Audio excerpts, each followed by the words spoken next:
Okay, man, I haven't done this in a long time, but I wanted to go over how I made this crow siren, or actually raven. I was thinking yesterday about how interesting like ravens sound, and I just wanted to make like a little siren out of it. I'll show you one of the end results, well, actually both of the end results right now.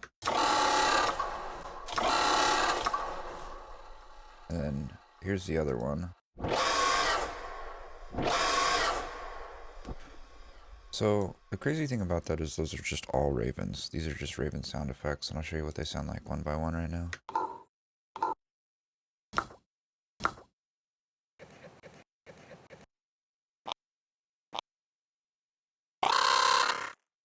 Right. So nothing crazy. But pretty much what I did was I started here at the top and I found this one raven that did this really cool click sound.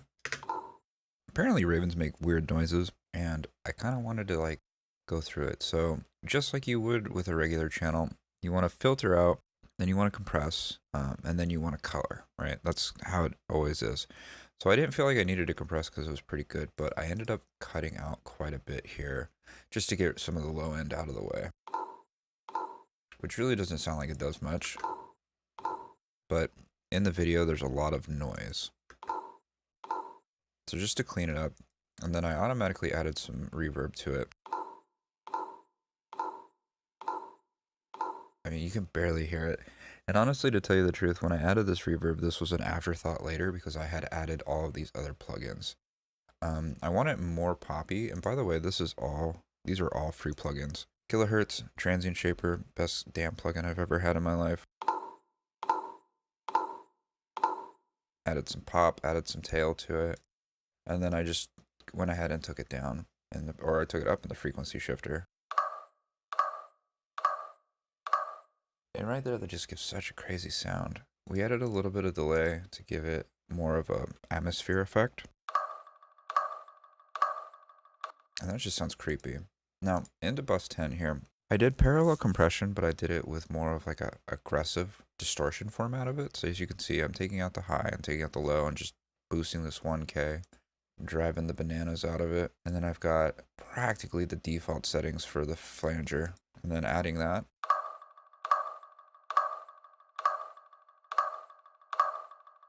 It just sounds more beefy. It just sounds more chunky. And that was pretty much the first thing that I did. Like, that's what I really started with, but I wanted it to be a little bit more clicky. It didn't feel like it punched enough in the front, so we got this. And the thing I loved about this was on the back end of it, there's this weird, like, little laser sound. Just because it's a basic phone camera, it's picking up everything in the world. Take out some of the top end or the low end. Transient Shaper to give it more punch.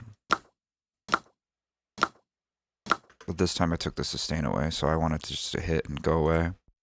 And a little bit of delay to give it more of a creepy sound. These two together sound like this.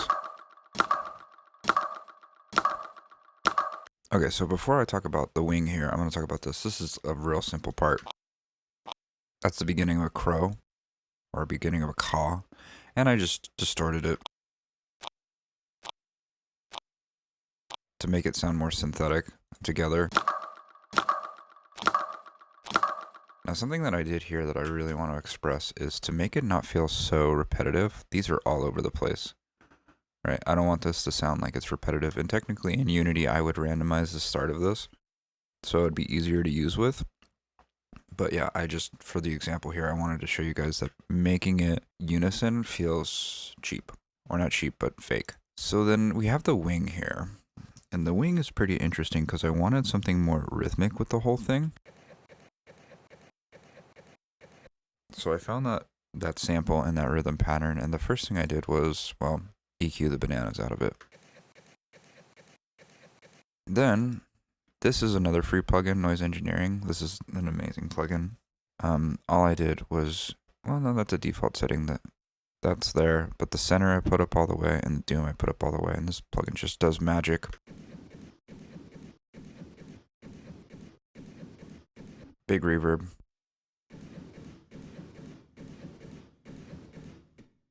And then just more EQing, because there was a lot of low end at the point.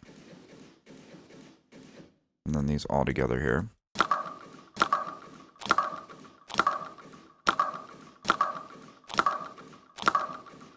that's pretty much all I did there. Now with this one's actually pretty interesting. So this is literally just the crow sample itself. God, I'm going to keep calling them crows, ravens.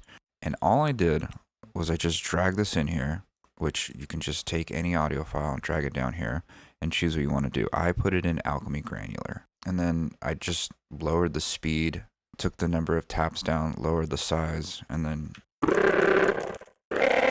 you can play any note you want. I kept it to its original sample, and then I just changed the frequency of it again. And then added distortion. Same thing. Oh, this time I went up with the octave, and the down, or up with the doom. Now, you can hear something on the tail end of that, and that's because here I added a little bit of a cricket noise. It's really light, but it comes through hardcore on the distortion.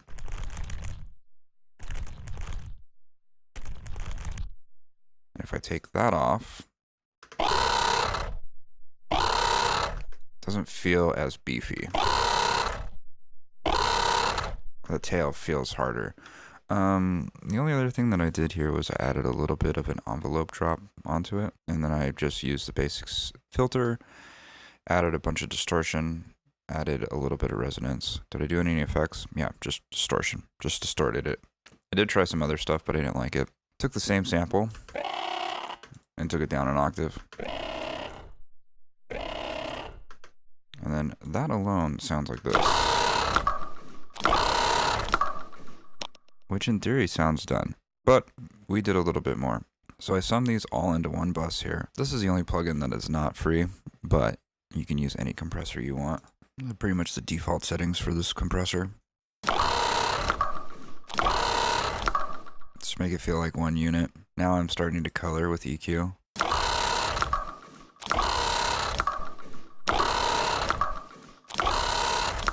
Just has so much more life. And then you pitch it together, and it just really has such an interesting feel to it. Frequency shifters are amazing, man. Last coloring. Not doing much, just a little bit. Honestly, it's probably more for me than anything else. That's the one thing that you got to worry about is sometimes you do sound design, you have to put in a conception that are you doing it for the sound or are you doing it for you? And sometimes I just do it for me, which is a problem. This is where we add like real big spaces to it. So here's a lot of delay.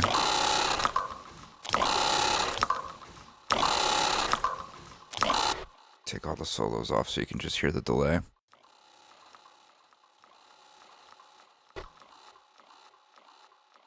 Now, something I've been doing lately is I've been using the original sound to control the sidechain of like how it's releasing into it. So as soon as the main sound hits, I just sidechain the effect down. It's been kind of a fun trick that I've been doing lately. We go to the reverb. Same trick.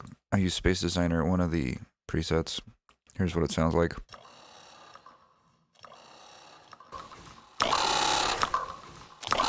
Just to give it a lot of, space. And what was 15? 15, oh yes, the higher pitch. So this is just another layer, if you will.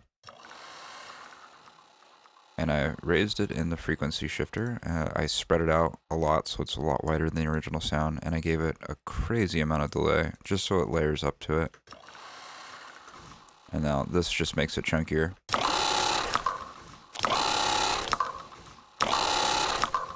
See, those might be one of those things where I was just doing it for me. It sounded really cool. I was playing with the sound just to see if I can get something else out of it. Does it help the sound? Yeah, but is it going to help the sound when it comes into like production? Probably not. So you got to put into conception like halfway through sound design when you're building something that you're also just testing and trying and learning things yourself. So don't be afraid to do it. All right, so then let's get to the actual sum of the whole thing. I added another crazy reverb. I really like the way that this colored the sound. Notice the word color. This felt more Star Wars, if you will. It just made the sound a little bit more deeper. Some more coloring EQ. Now chorus. I've been using chorus a lot lately. It's kind of been my favorite plugin to get it more liquidy, if you will. And I barely use it. It's just on just a little bit.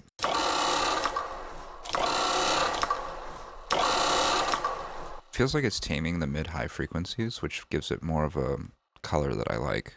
But then, of course, I brought it right back. Make it wider, give it some space, and then, of course, just stop it from clipping.